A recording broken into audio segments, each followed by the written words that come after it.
And I will record it on my side as well so that we have double recording.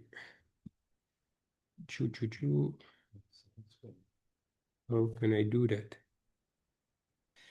There.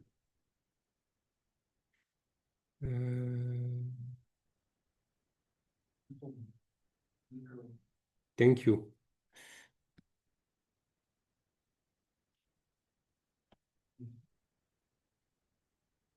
Okay. It doesn't seem it's working. Yes, it does. Okay. So as I said, thank you for being here and being interested into learning Rust. So as you may have read in the README, this is not something that will make you become a Rust professional.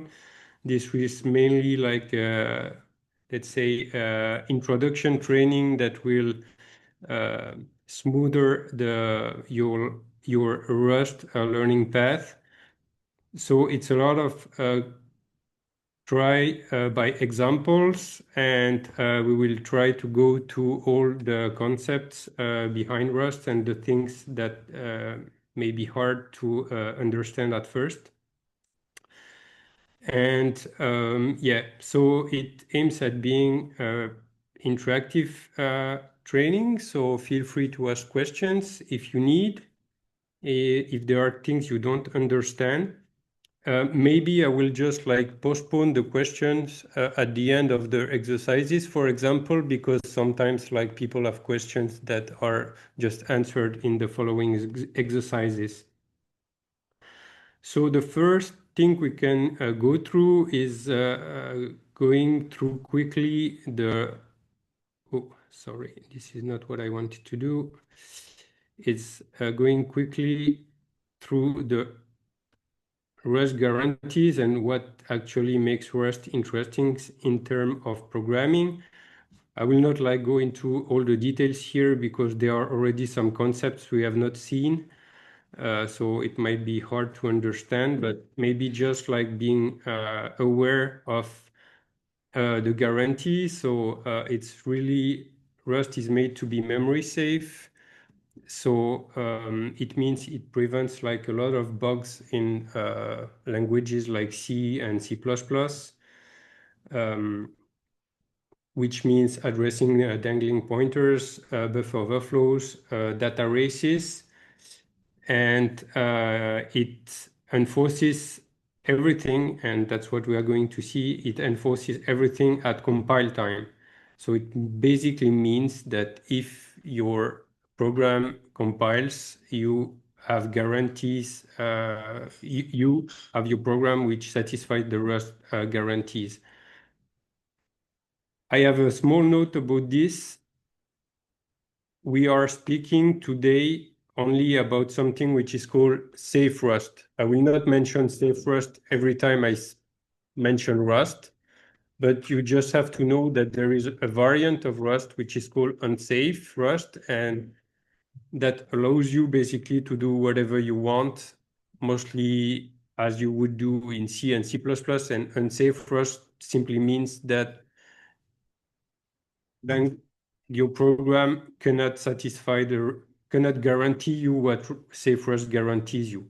And that's the only thing you have to know about unsafe Rust.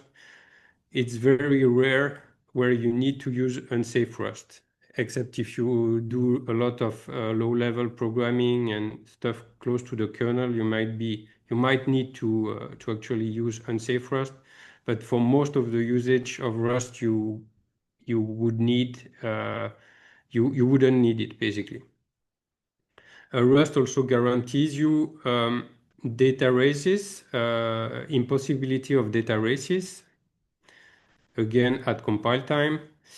It enforces a concept of zero cost abstractions, and this is maybe something you are going to see a lot in the Rust documentation. It gives you there's a lot of abstraction, high level abstractions, and it's actually absolutely cost nothing at runtime because, as I said, And as we will see a lot in this training, everything is done at compile time in Rust. There is very, very little stuff done at runtime. So yeah, the high-level concepts that you use in the language are compiling to very efficient code. So Safe Rust also guarantees like fearless concurrencies when you use threads. So which means it makes data races almost impossible, which is a common bug and issues in languages such as C and C++. This is a language which is type safe because types are enforced and at compile time. A very important thing, which is different from other memory safe languages such as Go and the recent languages we can find, is that it doesn't rely on any garbage collector. What does it mean concretely? It means that it can run at very low level, like at kernel level, because as you may know, a garbage collector needs always an additional runtime to clean the objects of the language, which means like a thread running in parallel and cleaning the stuff. And Rust doesn't rely on such garbage collection. Basically, for those who have done C and C++, this is a language that manages the malloc and free directly without you having to manage it, basically. And yeah, it's able to do that thanks to all the concepts we are going to see.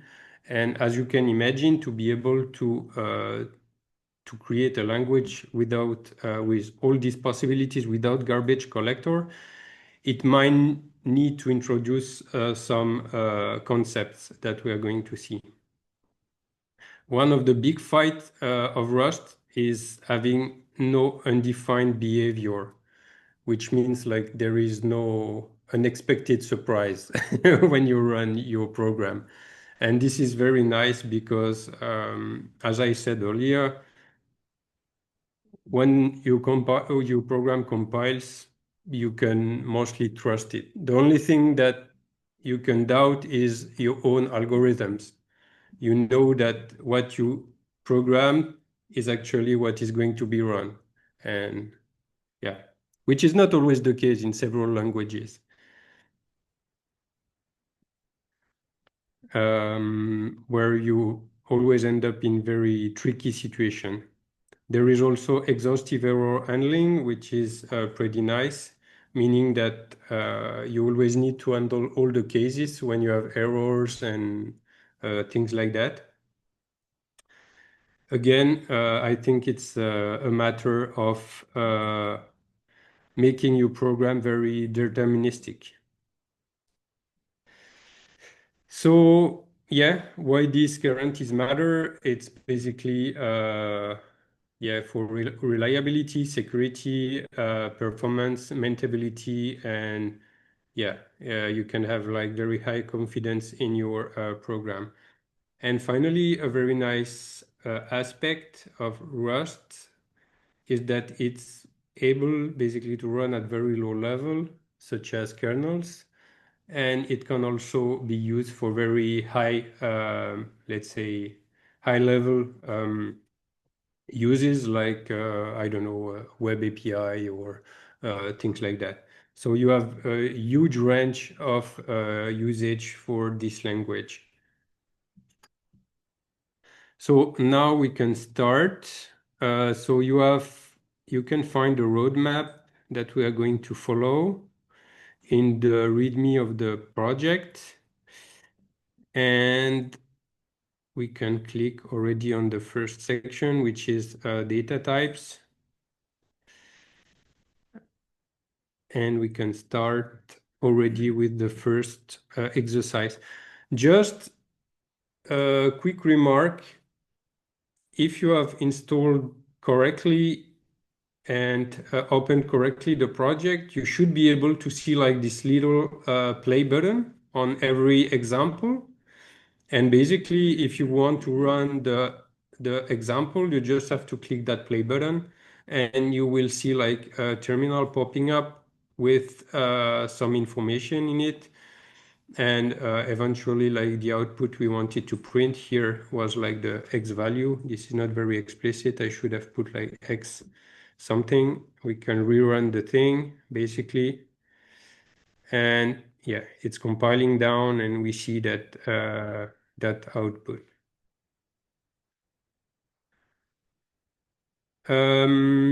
Quick intro about that. So we are going to see first everything related to the common data types you can find in Rust.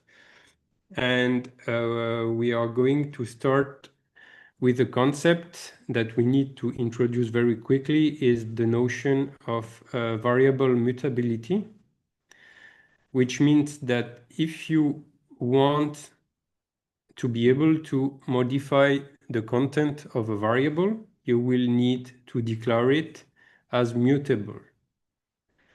So we can do the first exercise very quickly. It's just we uncomment the following line and the let something equal value means just we declare a value which is x and we bind the value 5 to the variable x. That's what it means. That's very simple. And here we try to modify the variable, right? X equals something else.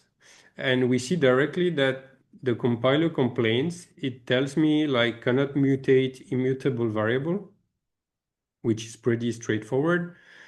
We can, thanks to Rust Analyzer, the thing you have installed for this training, you can do the quick fix and it will do the change for you, which is super magic.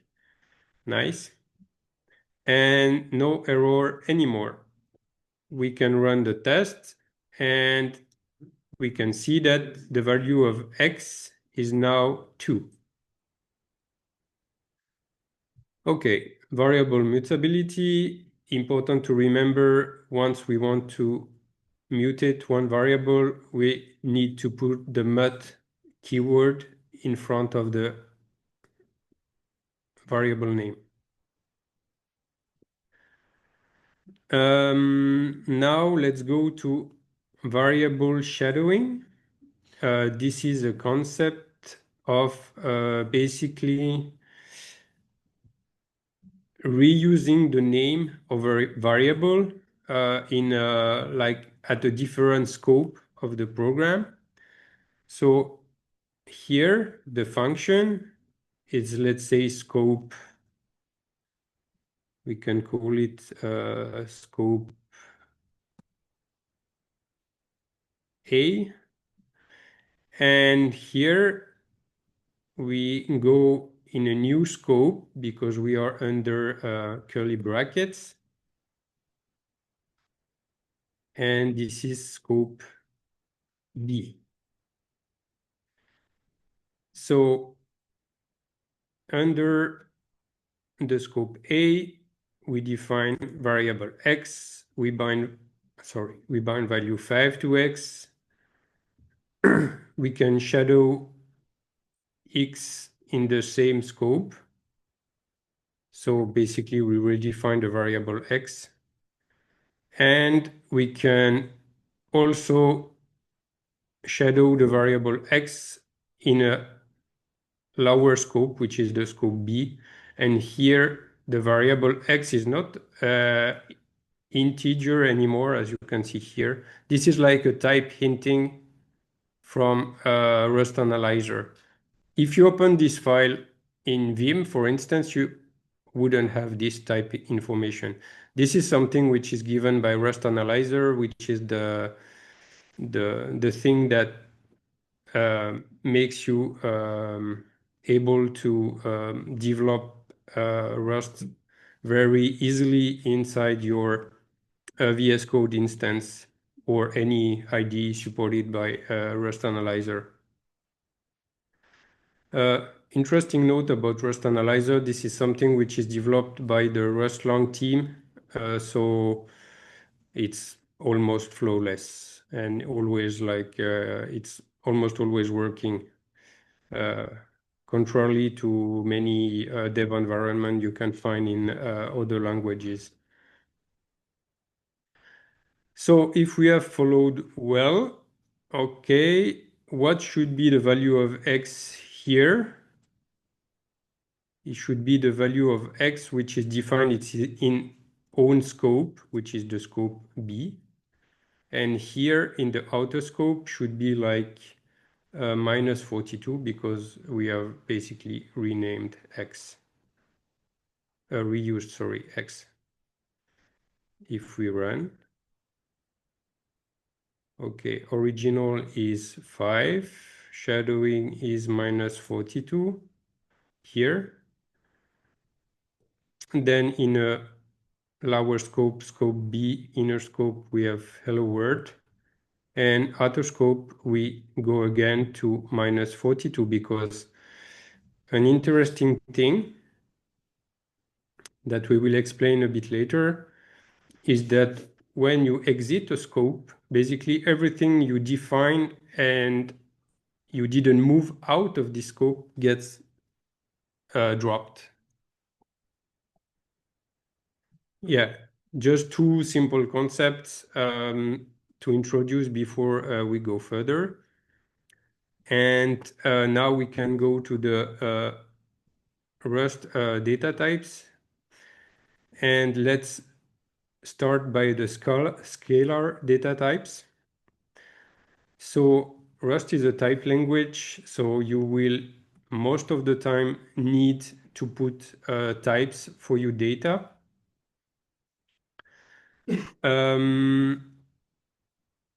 These are the different types. I8, U8, which are 1 byte value, respectively signed and unsigned byte.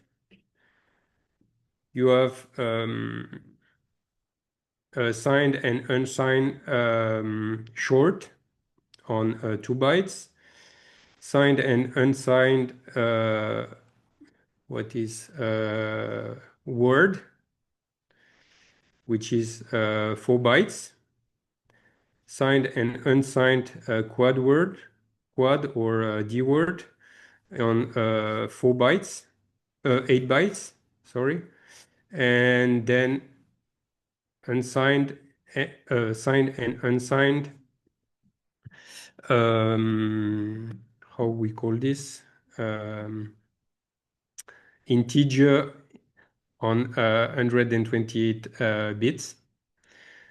And finally, you have data types which are depending on the architecture of your machine, which are I size and U size, which will be basically 32 bits on 32-bit architecture and will be 64 bits on 64-bit architectures. So basically, if you want the maximum portability for your program, use explicit like sized, let's say, integers rather than I size and U size. So whenever we want to declare a variable, we can declare it like this. So always we will use let variable name, and then we can put colon and the type.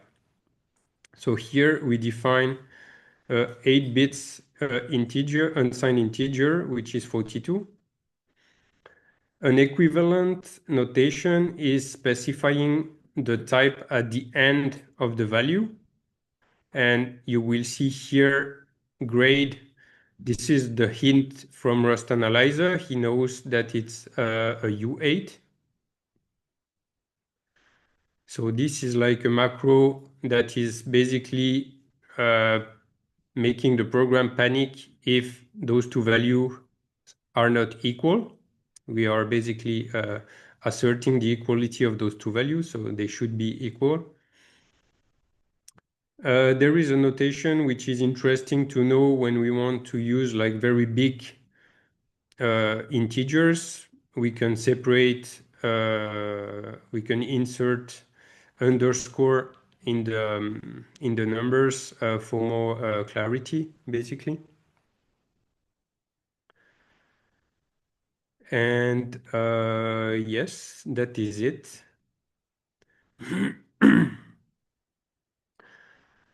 So we can try to define other variables and we can make a test, which is interesting to do. We define C and we put, I don't know, 12. And we see here that we didn't do any typing, right? We didn't say we want U8 or whatever.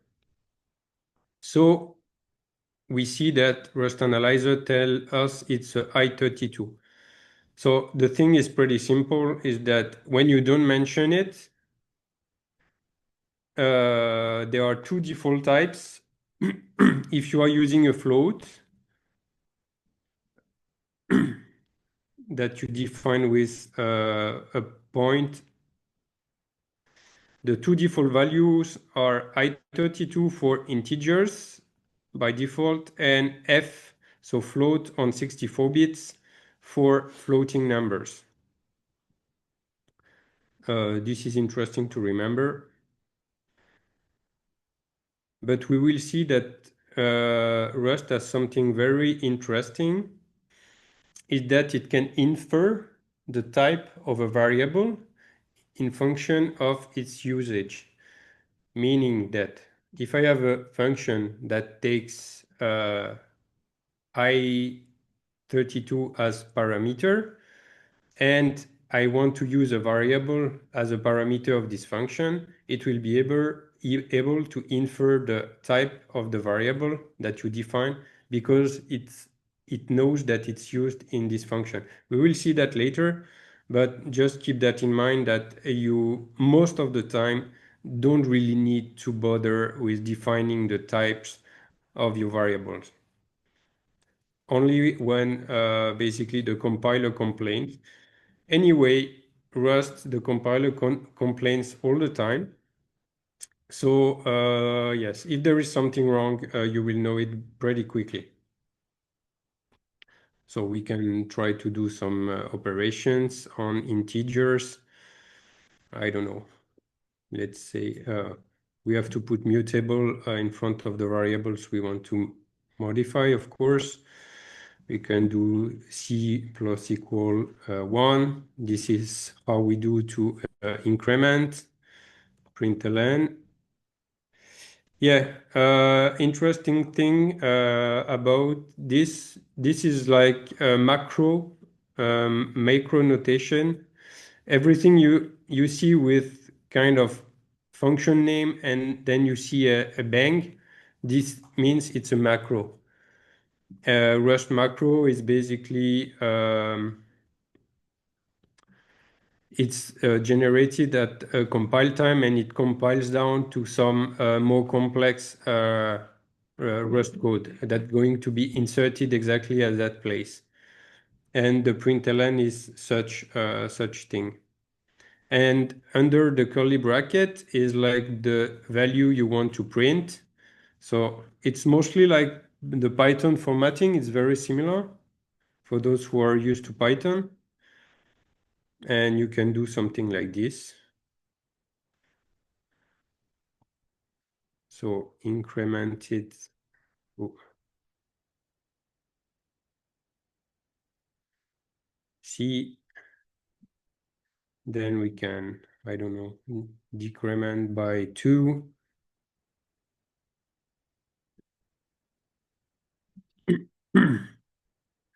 And we can finally try to run it.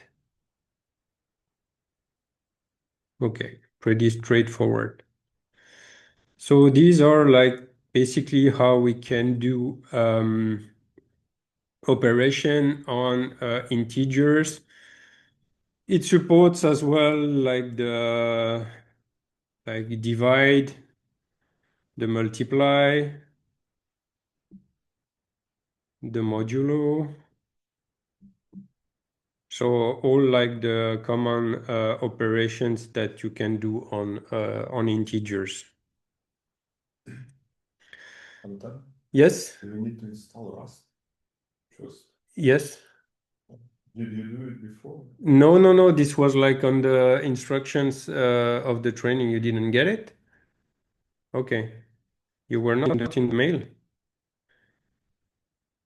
It was sent before, a week ago. It was sent like yeah, 2 weeks ago, I think. The 4th of November. Just let me see.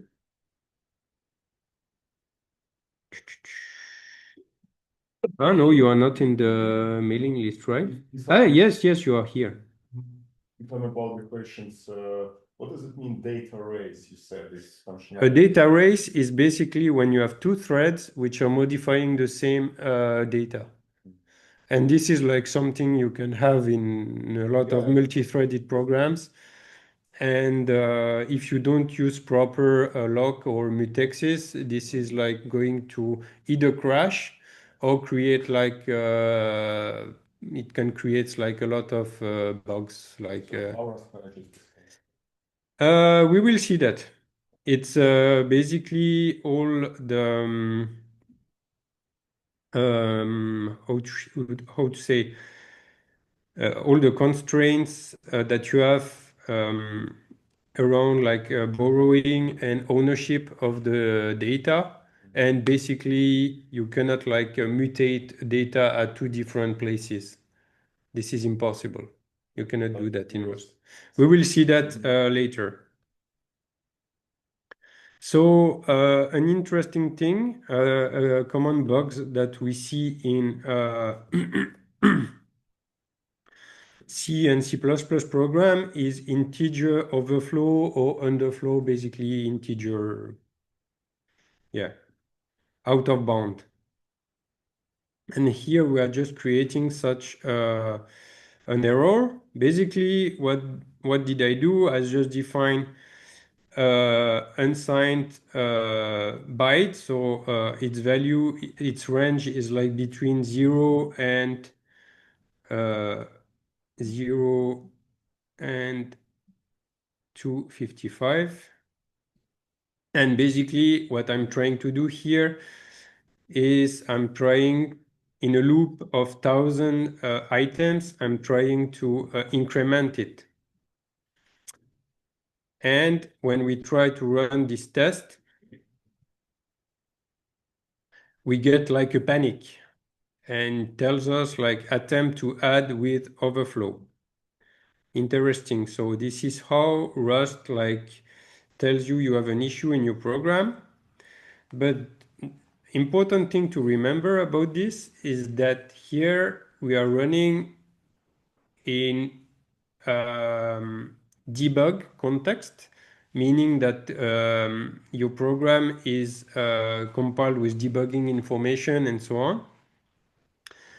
And you will get this panic message only if you are running in debug. It means that if you compile your code in release mode, that what like everyone should do when releasing something to production. If you have such piece of code in your program, it's not going to raise any panic. This is just something which is raised when you compile your code in debug mode. Because I guess the assumption is made that everyone is trying to run a program in debug mode before putting it into release. So if you really want to do like an integer overflow, you can leave your program like that. But the best is what is actually to be explicit on what you want to do. So we can say we want to overflow the U8 without raising an error. So we can use a function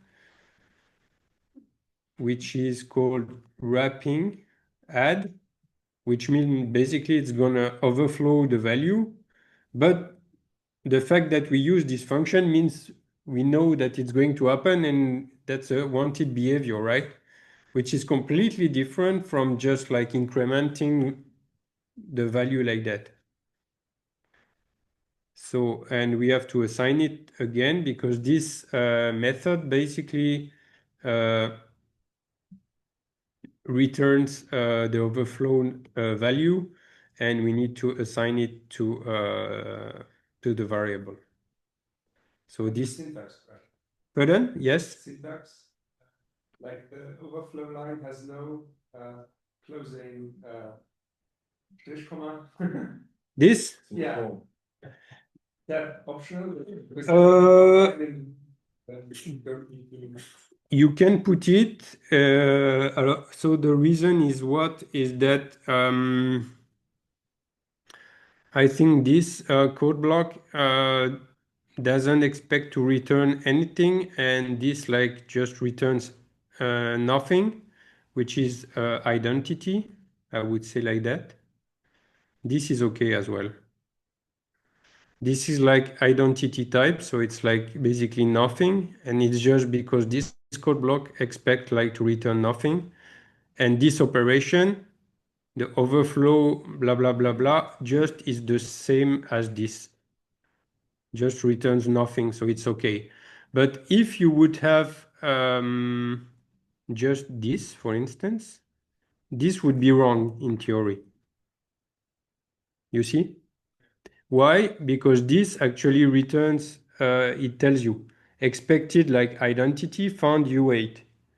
And it's because wrapping add is returning a U8 and we don't do anything with it. So, and yeah, this is something we are going to see a bit later, is that Rust, you don't need to have like an explicit return statement. So when you have just a line like this, it's like basically the return of something. So here it just, yeah, try to return a U8 as a value of the code block. So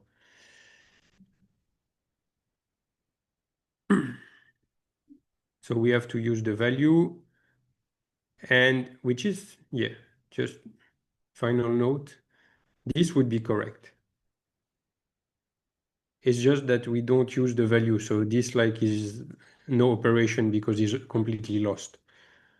But this is valid because yeah, it's just the output of a function call that we don't use, right?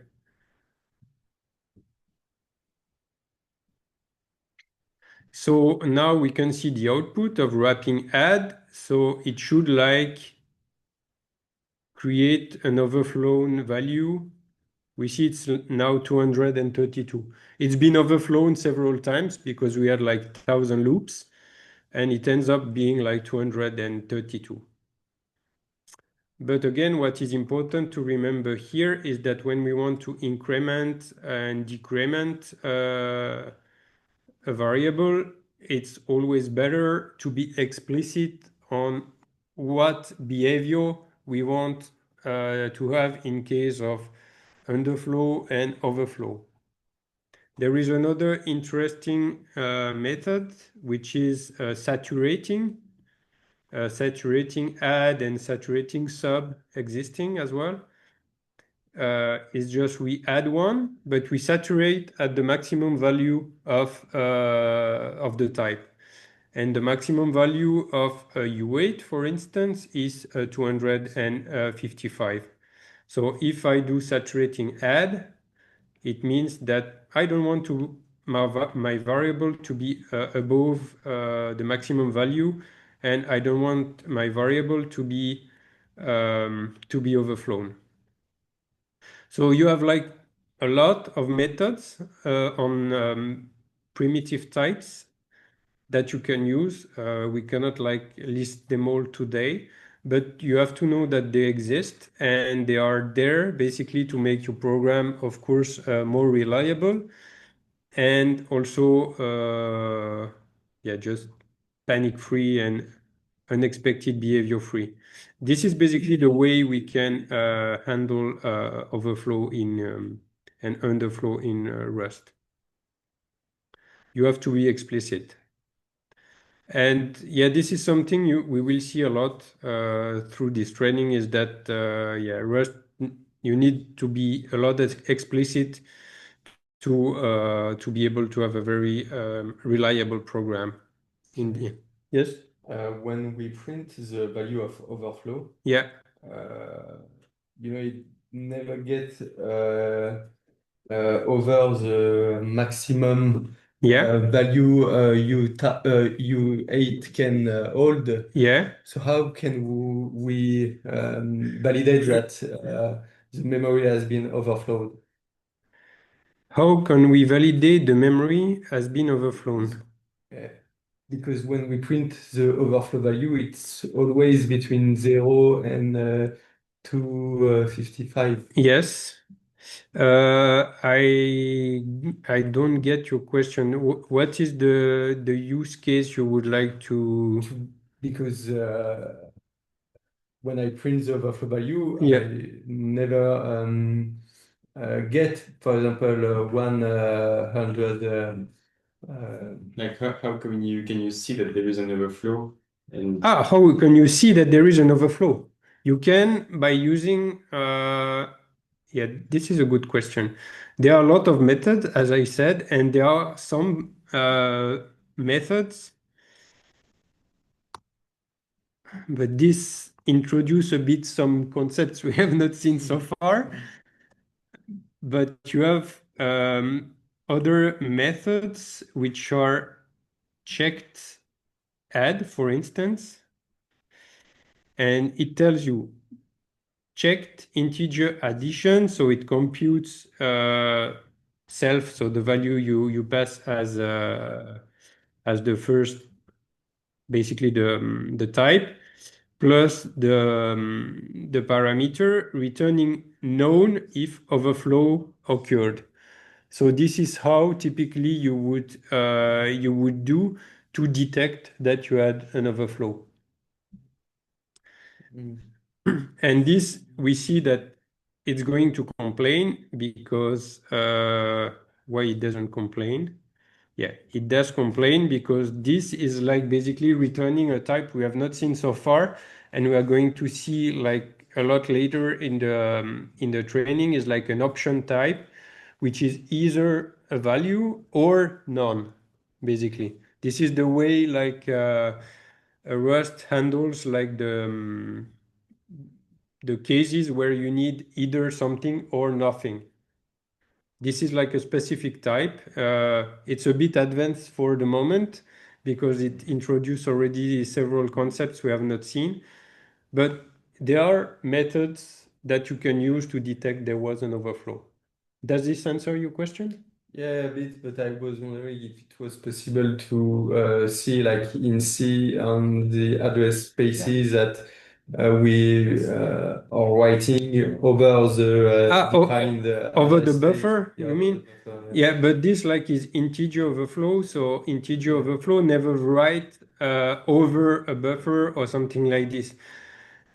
Integer overflow is basically when you type your integer is like you expect it to be, I don't know, the bound of a buffer, for instance, like the index inside a buffer. If you overflow this index and you make it become like either something very big or very small, this is how you go like outside of the memory. So the integer itself doesn't cause memory corruption.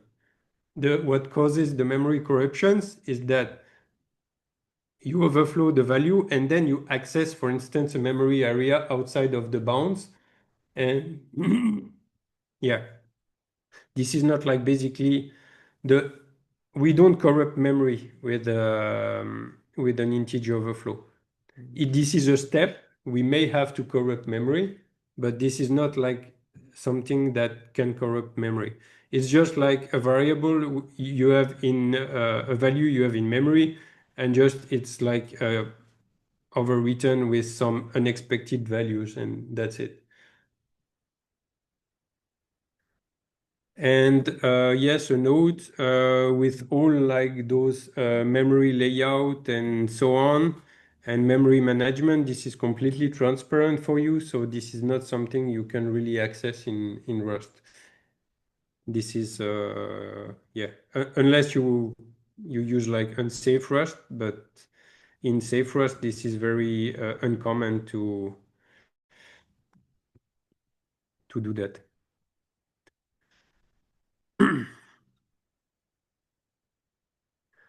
Finally, not finally, but next, floating point numbers. Floating point numbers, you have two types, F32 and F64, respectively on 32 bits and 64 bits.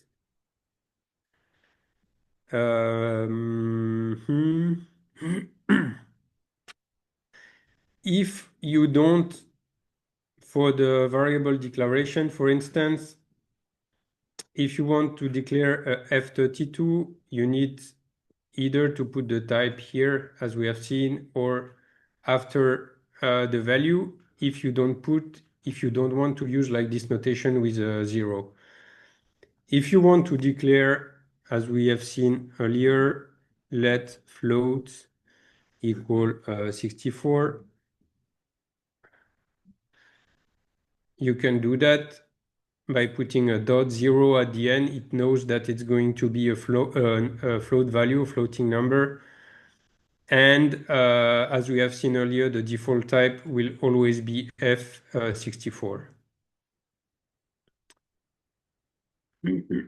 And there we can just test like the two values are okay. No surprise. They've just been declared in different ways.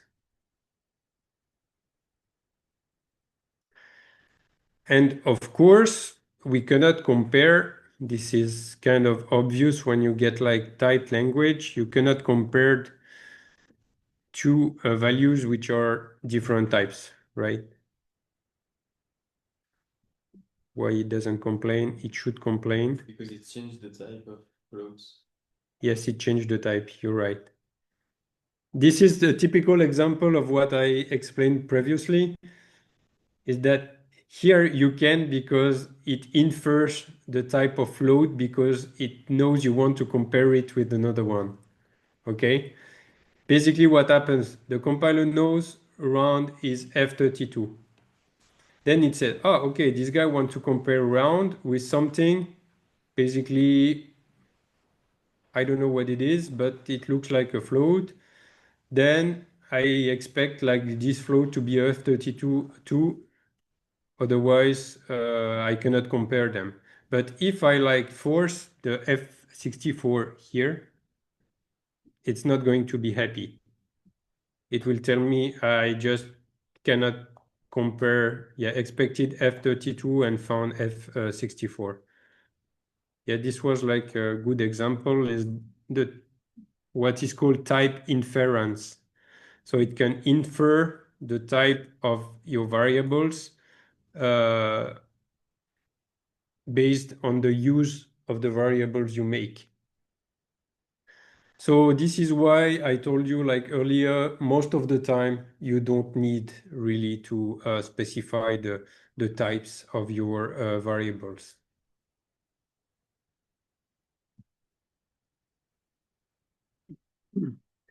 Another data type everyone knows is the Boolean one.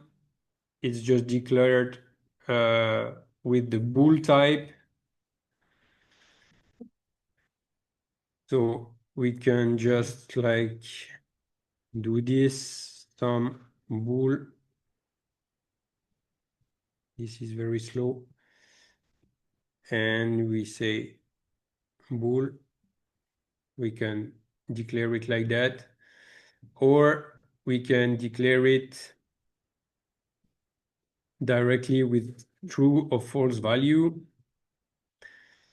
Maybe interesting thing about variable declaration, we can always do, for instance,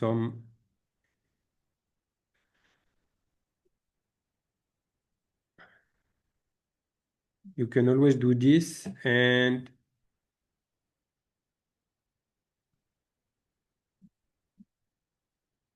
for instance, if you don't know the value of your variable, you can always first declare the variable and then assign the value to it. You can have like some code here. This is not an issue. The only thing you have to do is that you cannot leave a variable unassigned. This is like forbidden. You cannot have like just variable names like that without any values.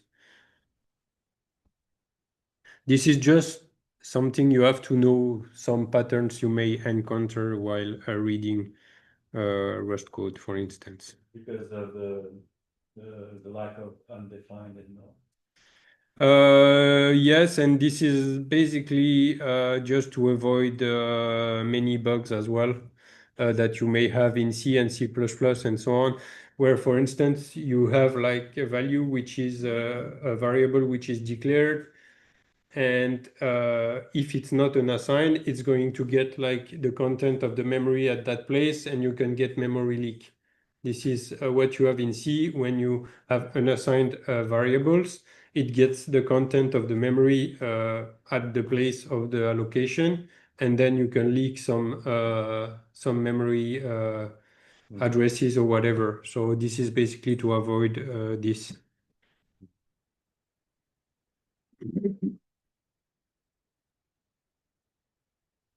So anyway, yeah, you should not like have variables without anything inside. I mean, this is a bit of nonsense to have variables without nothing. Another type, the character type char, which is UTF-8 encoded character. So UTF-8 encoded characters are on 4 bytes. So it's 32 bits. So it can either be like an ASCII character, which is on 1 byte, or it can be a complex UTF-8 character. In this case, like this is the little crab. And yeah, just to know what the char is. This is not like, oh, yeah, it's still complaining about this.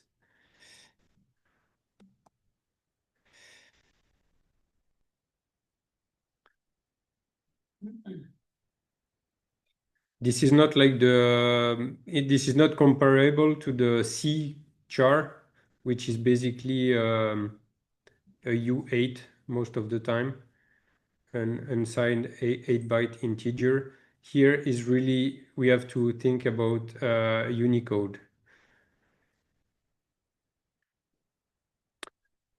In Rust, you can use tuples as you have like in Python and other programming languages.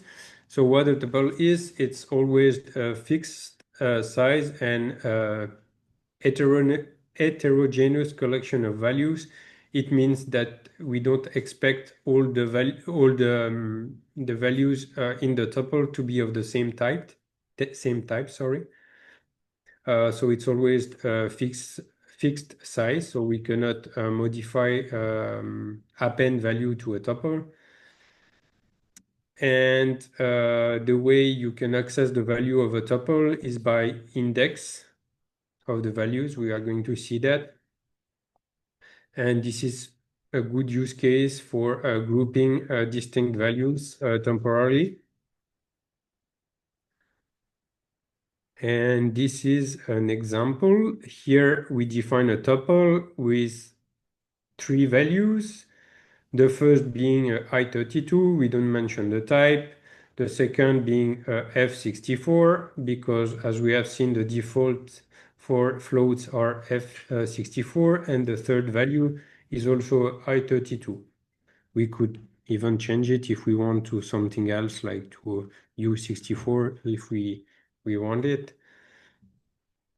So this is the way you define a tuple. This is pretty easy, just parentheses, the value, comma, value, and then you close the parenthesis and you have a tuple. We can access the value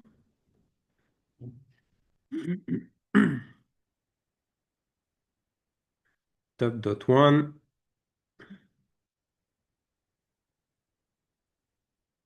No. We start at 0. If we want to access the values separately, we can do like this.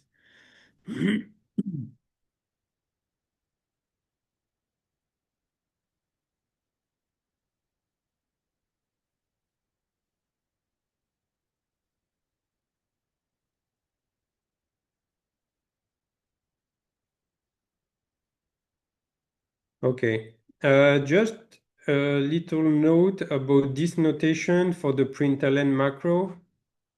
This colon question mark just means I want to see a debug view of the type. And if I remove it, it's going to complain because it tells me like the tuple doesn't implement like the proper method to be displayed, basically. And yeah, that's just the thing you have to remember is that many types in Rust inherit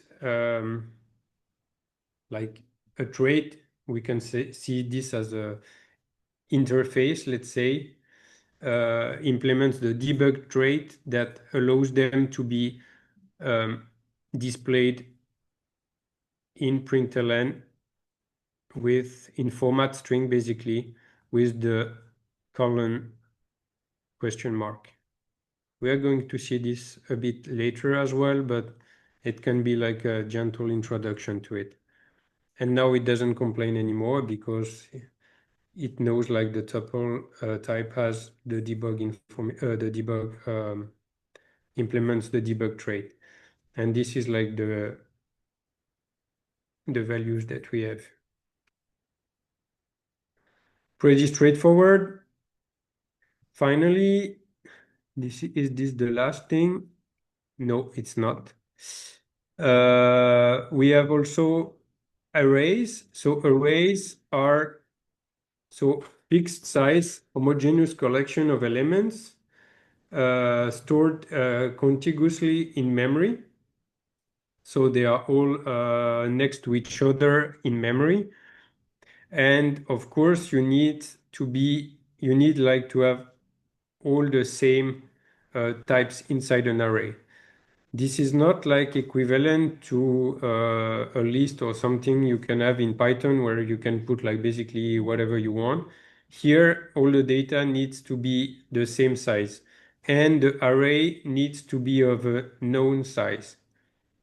So for instance, if we declare the integers array here, this is easy. This is mostly the same syntax as tuple, except that you put like square brackets instead of parentheses. So you put the values inside square brackets. And here we see Rust Analyzer is able to tell us that it's i32 with 6 elements and 1, 2, 3, 4, 5, 6 elements. So it's going to be like that in memory, all elements next to each other.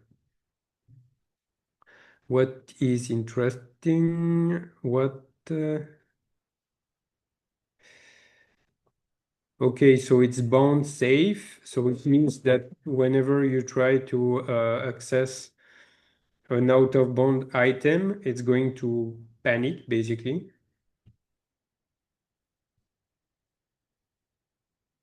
So we can try.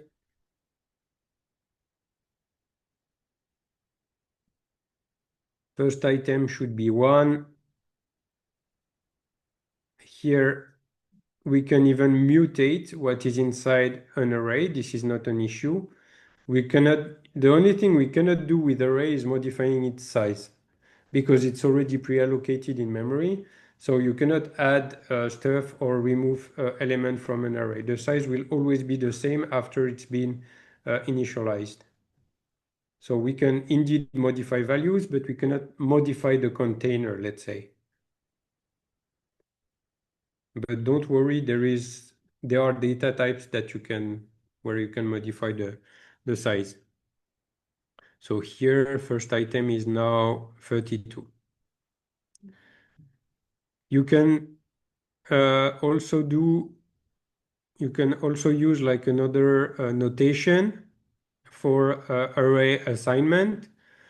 This is this one, where you put the values you want in your array, semicolon, and then the size of the array.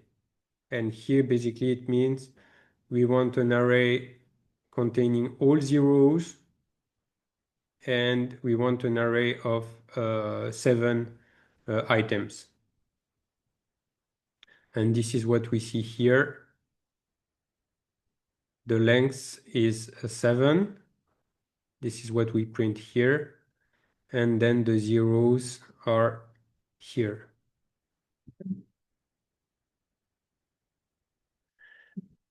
And maybe we can initialize a U64 array with all values being 42. This is not complex. Let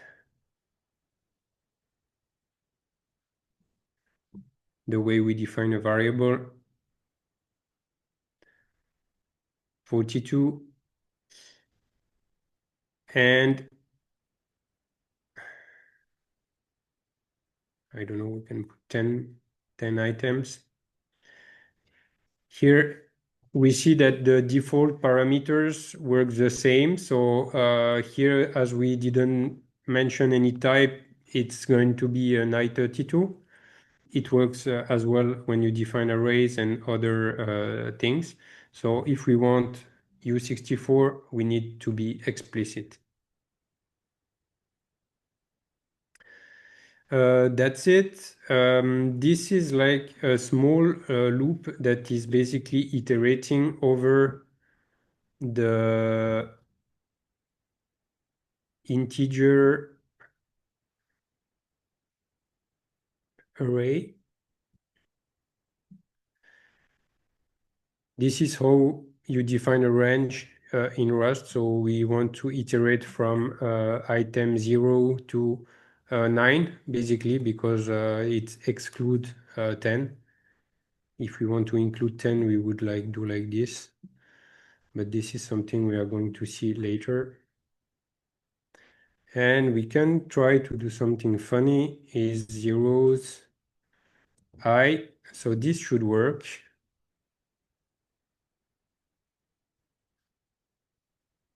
We can print we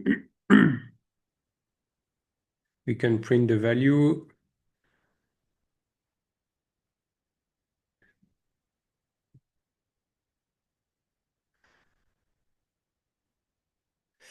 I'm just doing this so that we get like everything on one line.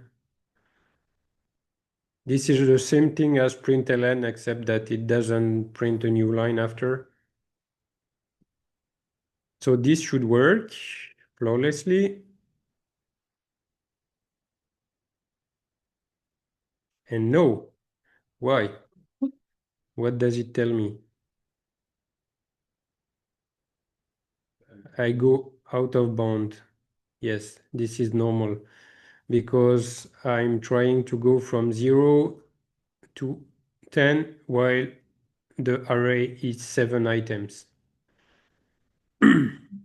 So this is a good example of what happens when you try to go beyond the bound of an array. And yeah, this is basically maybe getting to your previous question. It's basically you cannot like access items or set items out of the bounds because yeah, just the runtime doesn't allow you to do it. So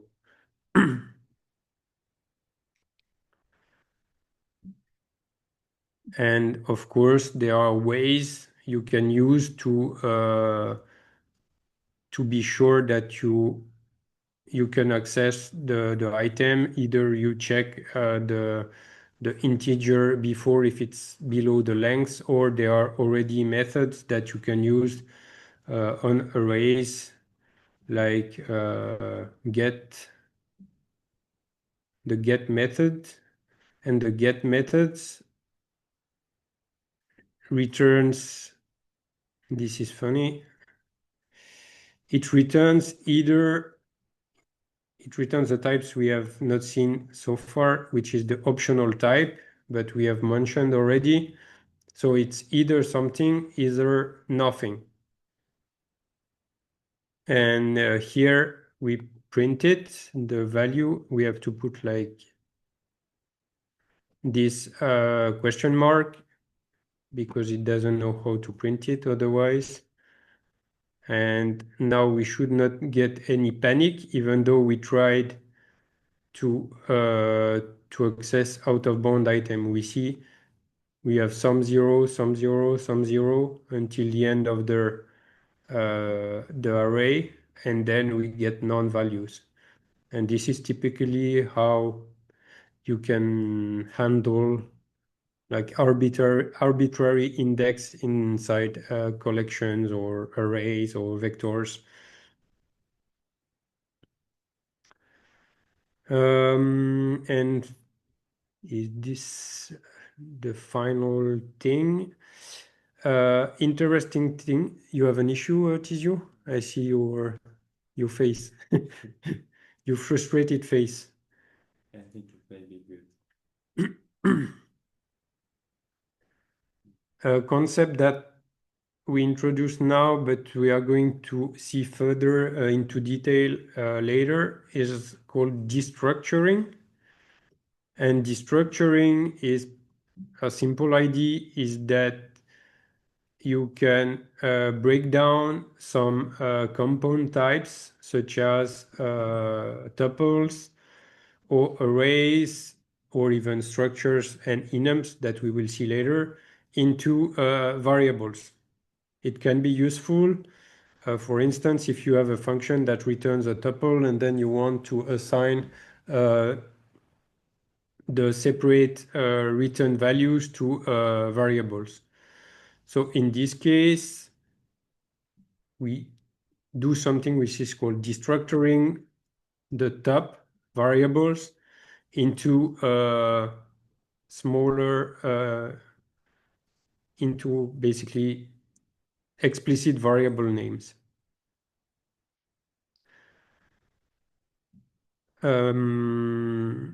So we can do also partial destructuring, which means that if you are not interested, you are interested in only one part of the thing you want to destructure, you can just basically have this notation. Again, this is not like things you have to remember absolutely. This is just something you have to know they exist and what they mean when you see them in code. Typically this stuff is not something I use, but you have somehow to know it exists and remember it exists, so that when you hit it in the code, you see what it means.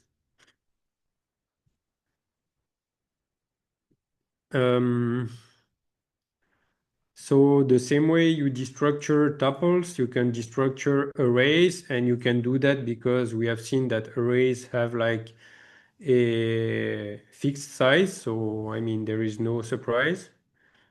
And the way you destructure, it's funny. You see the difference is that the variable, the way you destructure always takes the same shape as the value you want to destructure. Basically, there it's a tuple, so we use parentheses, and here it's an array, so we use square brackets. Just know it exists, and so that you don't get shocked when we talk about destructuring. And so here we see y is indeed the second value.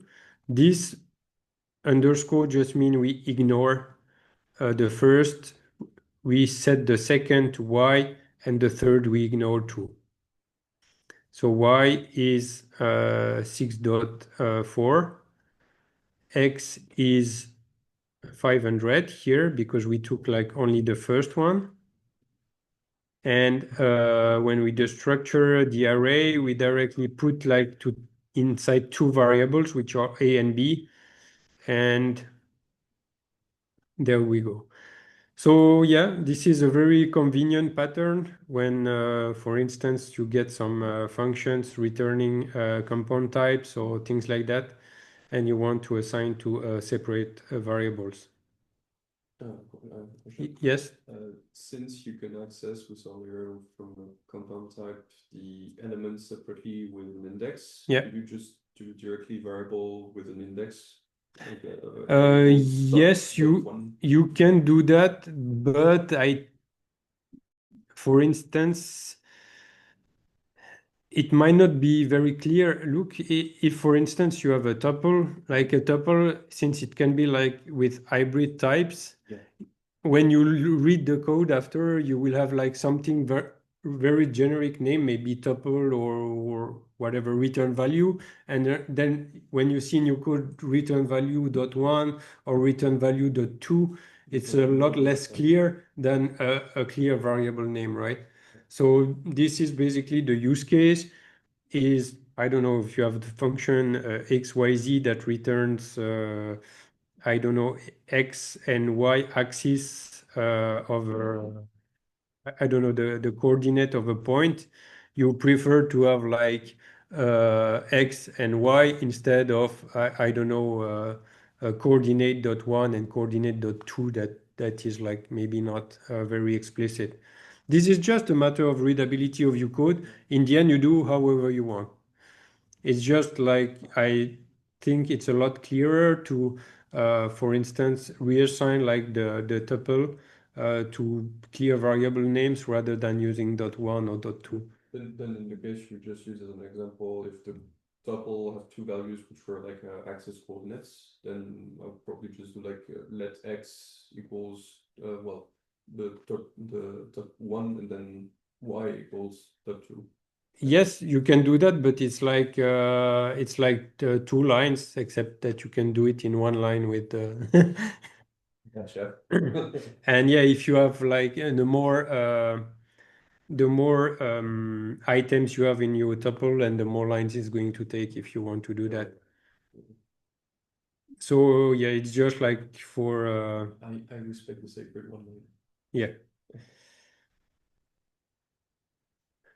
Now, an interesting thing, Rust has constant values. So what are constant values? Basically, there are things which are immutable, meaning that you can never change the value it contains. And most of the time, this is used for holding mathematical constants, array sizes,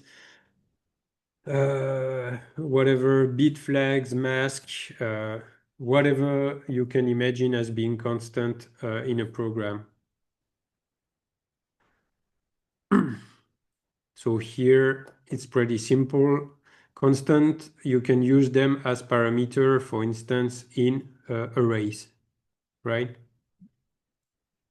Why we can do that? Because constants are known at compile time. We can try to do an interesting experiment. It's like let array len equal 42, and then we try to do this. Why does it complain? Because it tells us that we try to use a non-constant value in a non-constant in a constant context, basically, instead of a constant value. So because what happens here is that the compiler cannot guarantee that your variables here will not change. So basically, it doesn't know how to allocate this array, which is decided at compile time. This is like in C, when you define an array in C, like the stack allocates the space for the array already in memory at compile time, and then you fill the data inside. And Rust just tells you that you cannot do that. It's not possible because this value is not constant. And can you shadow a constant? Good question. Yes, I think so.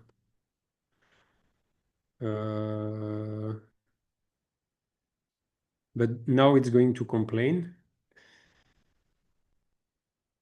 for the line after.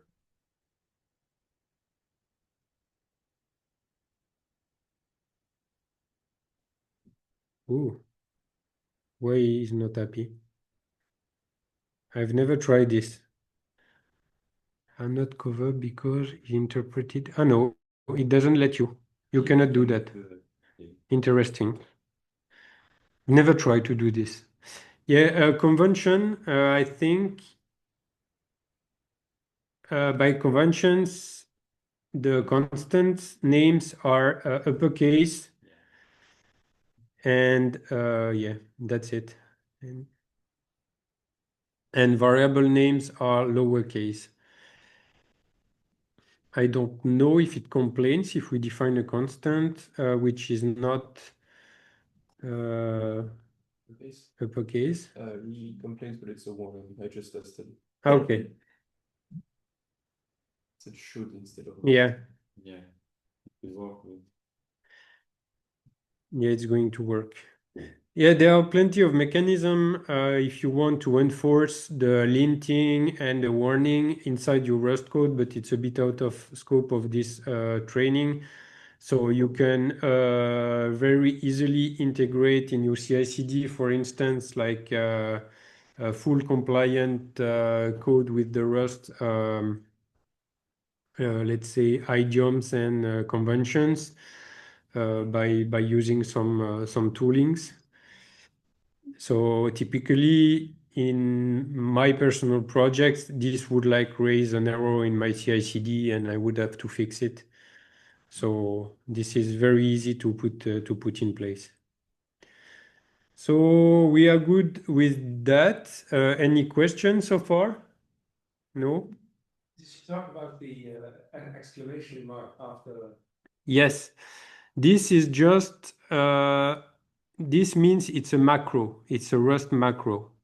And Rust macro, this is something that gets expanded to more complex Rust code, basically. A macro is not a function. No. A macro, it's basically you have to, I guess we can do something. It's going to be ugly what I'm going to do. This is confusing. Expand. Bang. Look, it's expand macro recursively. If I do that, okay, it's very short macro because it's like it's calling basically a function, but this is going to be replaced by that piece of code. Okay, this is what a macro, a Rust macro is basically something that replaces this by something else. Which also includes a macro. Which also no, it doesn't include the macro. Yes, this one is like a macro as well. But I'm pretty sure that if we expand this one, we're going to see something very ugly. No, it doesn't work like. I guess I cannot do that. It's not happy. And which is strange is like I do like expand recursively, but it's not recursive at all. Yeah.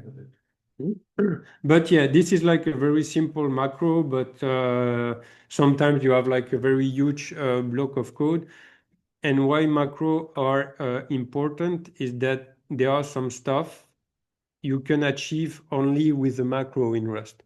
For instance, variadic arguments, like how is called like an unknown number of argument to pass to a function, for instance, you cannot do it in a function. You have to do this via a macro. So the idea behind what? It's that macro are resolved at compile time, and any variadic stuff is like dynamic, I think. It's performance, and this is, I think, the way variadic arguments are handled in C and so on is pretty complex. And they probably didn't want to bother with such complex stuff. Have you ever used like variadic arguments in C? No? Because if I remember correctly, it's a pretty nice mess to you have to allocate some structure and do some weird stuff with it.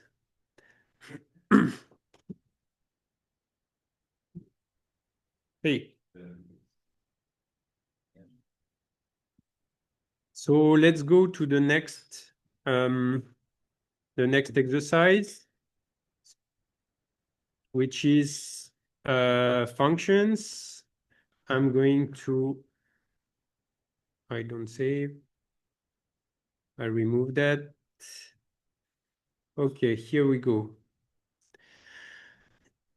This, we are just going to see how to define simple functions.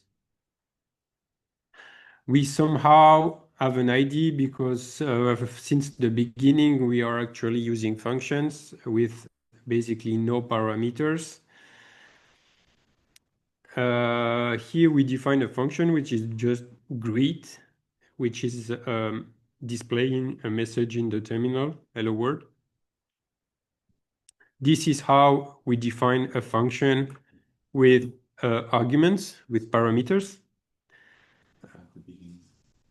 This parameters is the parameter name, and this is the parameter type. So contrary to what we have seen previously, for functions, since it's a type language, you absolutely need to define the type of your function arguments. Otherwise, it's going to complain. It will tell you, okay, I don't know what you want, dude. So missing type for function parameter. So basically, just to say type inference doesn't work with functions.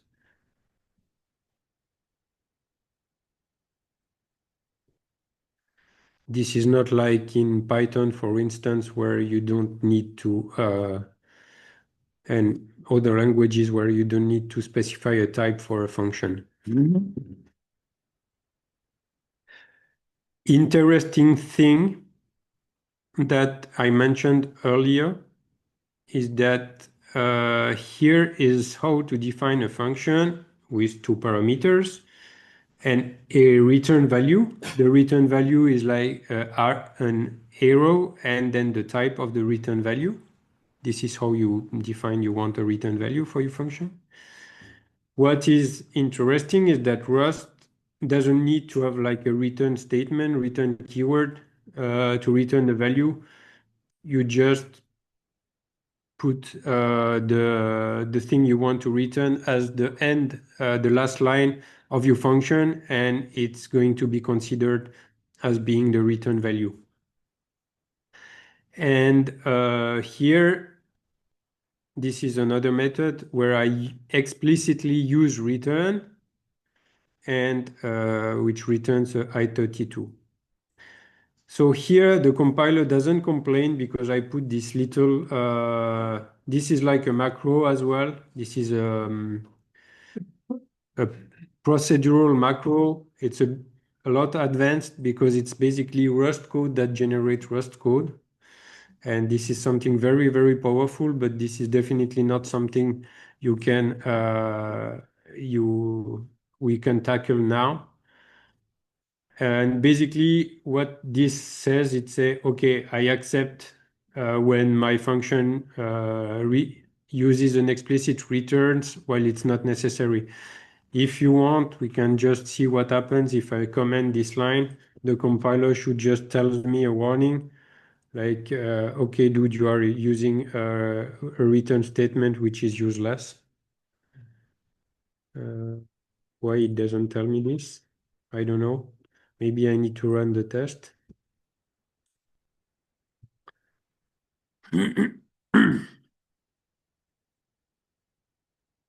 Okay, strange.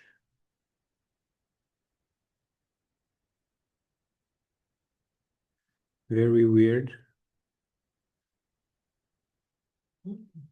I don't understand why it doesn't tell me.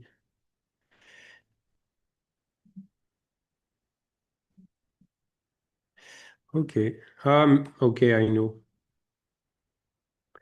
I know why. It's because probably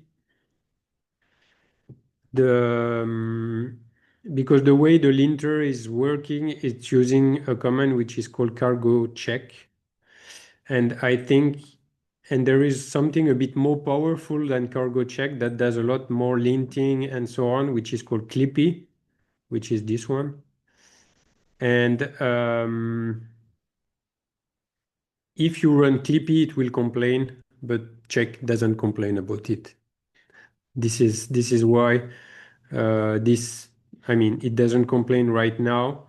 But if we would check the linting and the Rust syntax with Clippy instead of the check tool, we will basically have a warning here. Maybe I will not try it now because we are going to lose time for something which is not very useful. Just remember that you don't need to put an explicit return when you return something from a function. Calling function, it's pretty straightforward. It's just put the function name and then parameters inside the parenthesis. So the greet function doesn't take any parameter. The greet person takes string slice. We are going to see that later. Don't get like surprised with this notation. This is basically something where you can put a literal string. So a literal string is something that basically is known at compile time. So Alice here is known at compile time, so it's okay with this. And functions that returns parameter, we can use them like this. Okay. So we can, of course, assign the results of a function call and put it in a variable. And yes, this is exactly what we do here. And maybe we can just like run this test to confirm that everything is working. So first we call the greet function, we get hello world. Second, we code the greet person, and which says hello Alice. And finally, we get the sum and the products of values. Pretty easy, I would say. Aha, some exercise. So let's fix that code.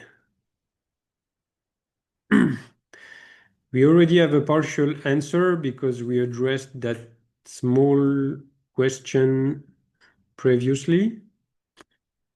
Who knows why it doesn't work?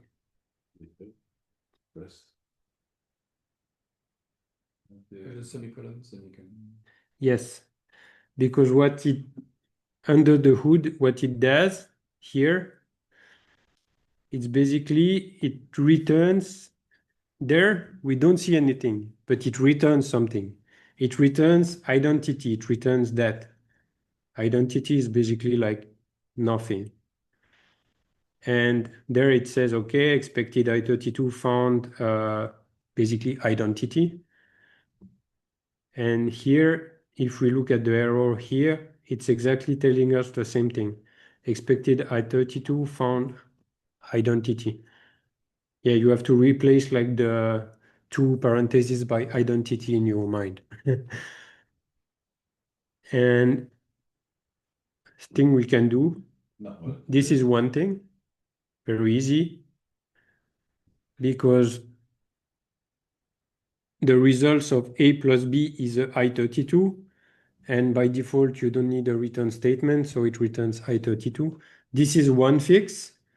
The second fix is obviously letting the semicolon and putting a return in front of it. But for sake of brevity, most of the Rust developers will just do this. Small note about the return and so on. The return, we mostly use it when we have like a lot of if conditions and so on, and we want to return in the middle of it. This notation is going to work only for the last one, right? So the return doesn't break the return breaks the line. Yeah, the returns obviously breaks like the function and returns the value. But what I mean, if you have like very complex, sometimes it happens when you have very complex if and else and so on, and you want to return in the middle of one, there you have to put a return. This notation of returning something out of a function works only for the very last return. So if you put some code after that, it complains that it's not. Yeah, it's going to complain a lot because first I have to, what did I do? I did page down. If you want to put some code after that to be compliant with the Rust syntax, first you will need to put this. So then you put some code afterwards. It's going to complain that, except that if you at the end you return something. If I return 0, he's happy, but it just tells me that this is useless. And this is interesting point, is that look this, you have a warning telling you that you basically do some operation and you don't use the result. So typically this is something you want to avoid in any program. Either you just remove the code or do something with the result. And again, if you, for instance, prevent any warning in your CI/CD, for instance, you can just prevent your project from building and so on when you have like such a weird patterns in your code. So you can really enforce that.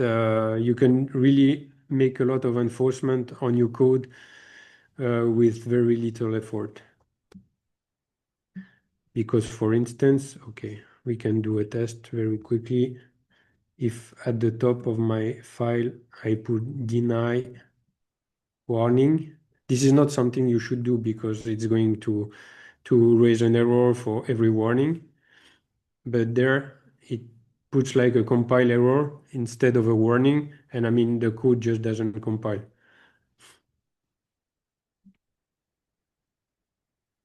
So if you want to be very paranoid on your code, you can put that, but I do not like. I wouldn't do this. I would rather like be very flexible when you write your code, and then having like a very strong code checking policy in your CI/CD or in your Git commit hooks and Git commit hooks and stuff like that.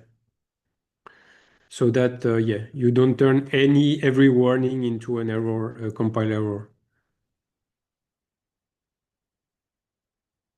But yeah, this is interesting to see that Rust really helps you having like very clear and concise code.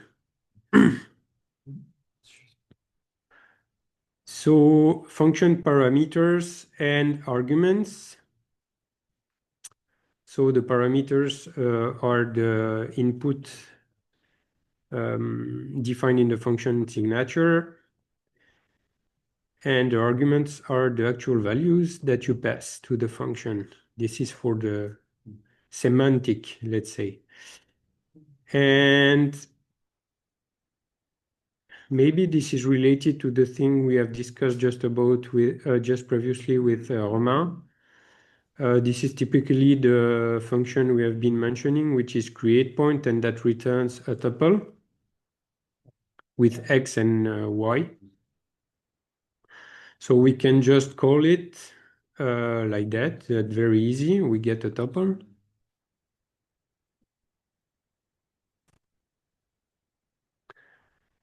Point 1. And what we could do as well is we could maybe x, y equal 0.1. So I'm destructuring 0.1 and I'm putting it in two variables, which are x and y. This is a good illustration of what we have seen previously. And now we have something very clear, I would say. Instead of having something more confusing, which is, yeah, this I don't need it anymore.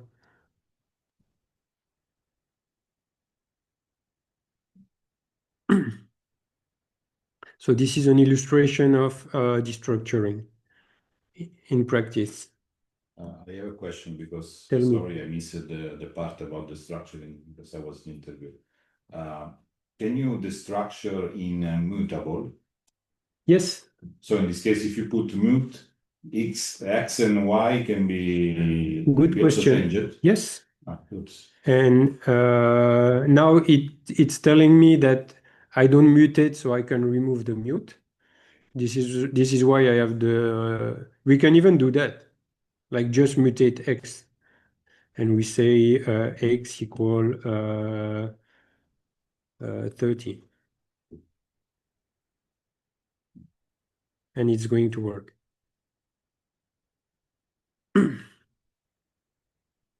So yes, you can combine destructuring with the mute keyword. Good, very good question. There is no issue with that. Yeah, because for example, in JavaScript, it's a bit tricky to do this kind of things. So what is the exercise? Create a function that takes 3 parameters and return their product. Okay. The volume prototype pretty easily.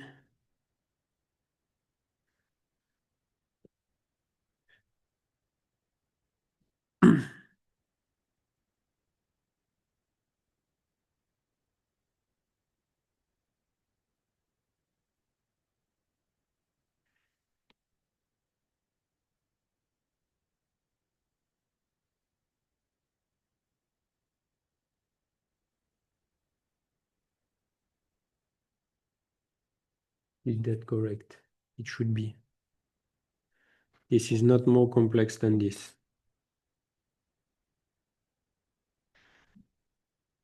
Let's check if the box volume works. Okay. This is good, easy to compute. 12 by 5 is 60. Or 20 by 3 is 60. And then we can check the next exercise, which is we should fix an error. I don't remember what is the error.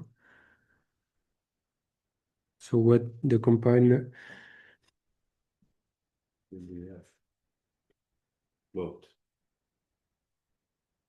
So the compiler, okay.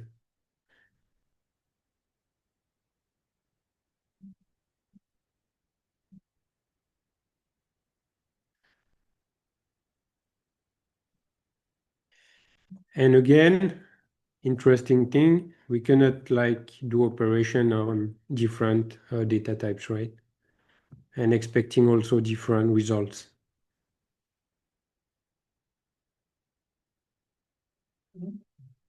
It complains that, okay, I cannot add a F64 with the F32.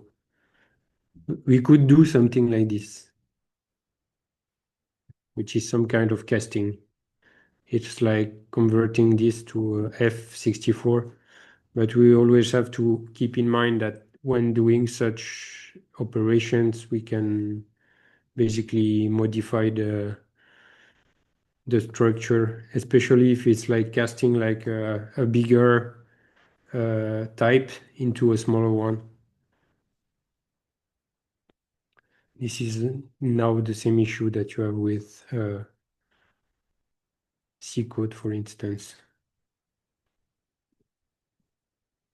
Okay. So this is how we can, this is one fix. If we don't want, of course, to modify the parameter of the add function, we just have to, we have to modify the arguments of the add function, otherwise it cannot work. Interesting point. Again, to enforce like and maybe something that Andrea has missed, is the parameter inference. So if we put F32 here, default type for floats are F64. We remember. If I put F32 here, everywhere, it's going to use F32 for those two. Because from the usage of those values, it knows that the compiler knows that it cannot be something else than F32, because add function takes two F32 as parameter. So again, another example of type inference. And same if we would do like let a equal 2.5. Look, this is like F64 by default because it doesn't know where we want to use a. But if I put a here, boom, it gets F32. It infers that a must be a F32 if I want to use it in add. So this is very convenient because you don't always need to put the typing of your variables. So again, it shrinks like a lot. And this might look a bit odd for you right now because the types are very short. But in Rust, you can have like types which are that long, and you definitely don't want to type them. Just you are super happy when the compiler can infer them just from the use of the parameter of functions, for instance. So again, it's like a matter of making your life easier. So for return value, maybe you understood it or not. Functions can have only one return value. So it means if you want to return several items, you need to pass them inside a container or a structure. And in this case, the min-max function returns two values in the form of a tuple. And what it does basically just like orders the two parameters by putting the min first and the max after. So this is a very simple example of a if-else condition. I'm just wondering why I don't have like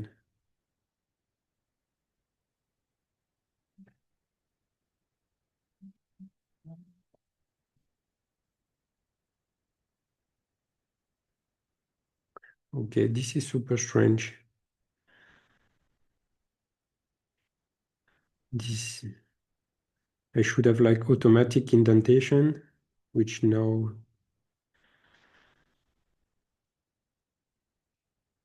So we are going to see into more details if-else later.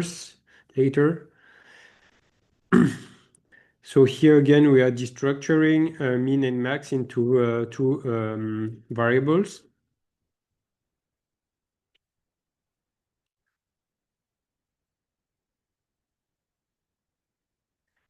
And this is also an example of what I said earlier, when we can use return or not.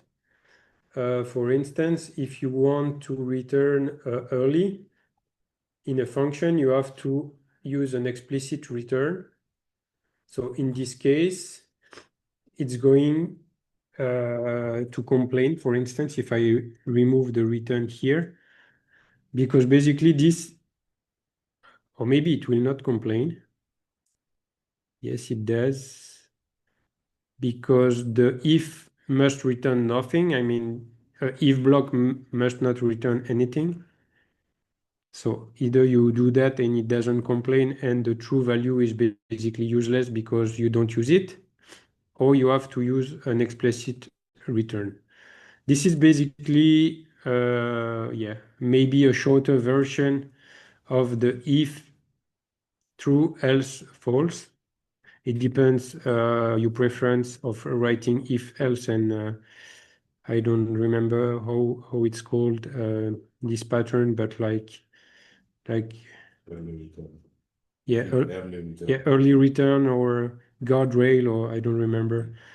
Something that checks a lot of variables and returns, and then you have like linear function instead of like super indented else, if else blocks. Pardon? Instead of if you return directly. You don't need two files, you just one. Yeah. So yes, Also, we call it for 0. That's it, one line.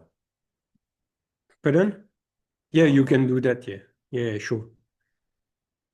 Yeah. This is like super. This is the lengthy one, but yeah, of course you can just like you can just do that. I noticed that if you use if and else, you can avoid to put return. So if I guess that if it's inside a block of this is because here you can have only two blocks in your function executing, either this one or this one. And you need, as we have seen, this one returns, this is equivalent to returns AB, and this one is equivalent to return BA. And this is okay because this is directly what we expect out of a function. So again, this is like shortening a lot, like the code you need to do such thing. Of course, we could do this num, and there is even a good method, I would say, is multiple. No, I thought there was. Okay, strange.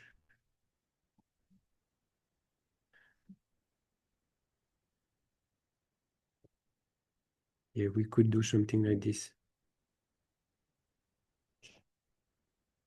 Of course, this was just to illustrate like the early return. The isEven method, okay, exercise, write a function that returns the absolute value.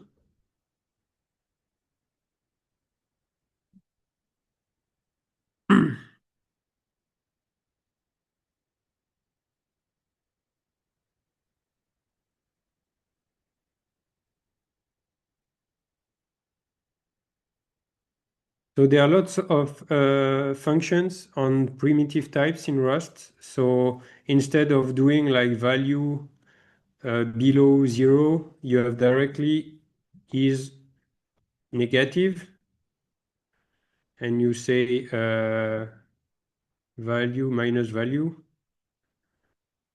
and else value. So of course you can put if value below 0 and so on. But yeah, just know that there are like tons of functions that you can use on primitive types, and that are maybe a bit verbose because it's more text, but it's also like super clear because you don't have like lower equal blah blah blah, which might be confusing sometimes. This is like a very simple case, but in more complex usage, it can be very interesting. So again, here we don't need to put the return statement because we have only two code blocks possible, either this one that returns a value and either this one that returns a value too. So we don't need explicit return. A small final note on closures and what is called anonymous functions. So these are functions you can you define like that. So it's how you call this pipe. the parameters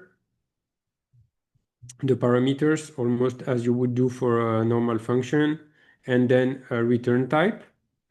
And finally, the content of the closure. So here we have a closure that takes parameter A and B, returns an I32, and that sums basically A plus B. And you can assign a closure to a variable and then use it as a function. I just put this example because I got like some question in my previous training about closures. This is something very useful because you have very powerful mapping patterns on iterator and so on, and usually they go through closures. So closures, you use them a lot when you process data in arrays and where you handle also returns, errors, and optional values. So you can also have, this is interesting, is that closures, you don't need to define types. You have some kind of type inference also based on the arguments that you use. Here, if you look, it's grayed. So when it's grayed, it means it's Rust analyzer telling us the types and so on. So it's not something I have written. So here we only define A, B, and what we want to do with A and B, so which is multiply them. And this is the compiler that infers that this closure needs to have parameters as I32 because we are basically using it with two I32. What's happening if I use two times that function with different types? It's going to complain for sure. If I do like multiply, I don't know, 42 U64 and 1 U64, it's going to complain. Yeah, now change it to before the inference. It's not going to complain because this is also valid U64.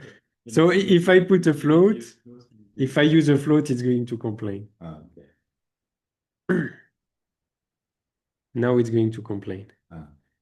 Yeah, because it's actually, it did like kind of two type inference because it also retyped those two ones to U64 to comply with the latest usage of the multiply that we had.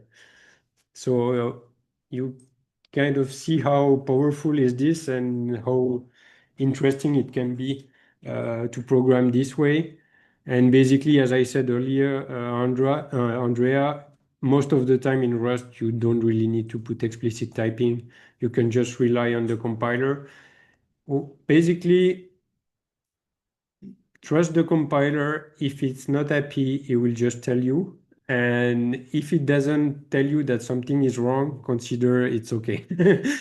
So don't enforce types if it's not necessary.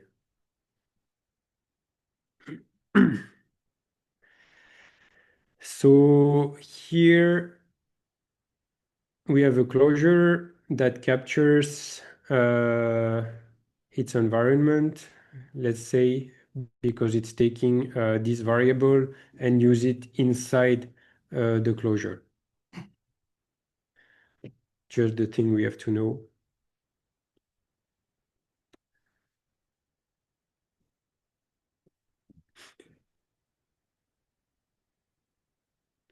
And that's about it for function. Do you have any question about functions and so on? Anything crazy? Yes, Michael? Yes? Shouldn't be the input value unsigned integer.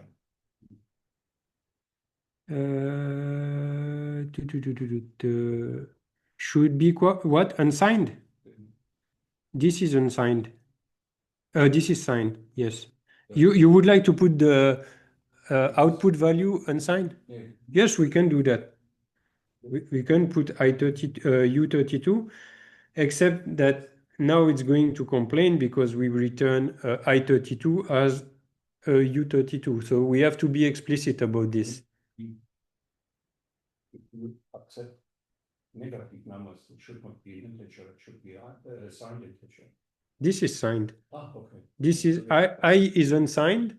I is signed, sorry, and U is unsigned. So yeah, we could do this, so return an unsigned, but we would have to do something like this.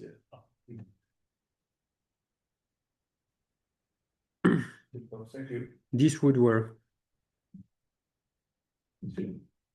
Yes, it's almost time for the break. So I propose you to take the break now. And so just a remark, as you have seen in the mails, we will not be able to do the last session in this room because there is a meeting. So what we can do is maybe either we do a bit more on the 3 other sessions, maybe half an hour to an hour, and maybe the last session we won't need it, or the last session we basically do it like remote. So if you want, maybe we can start a bit earlier. Instead of 1, we can start at 12:45 if you are okay.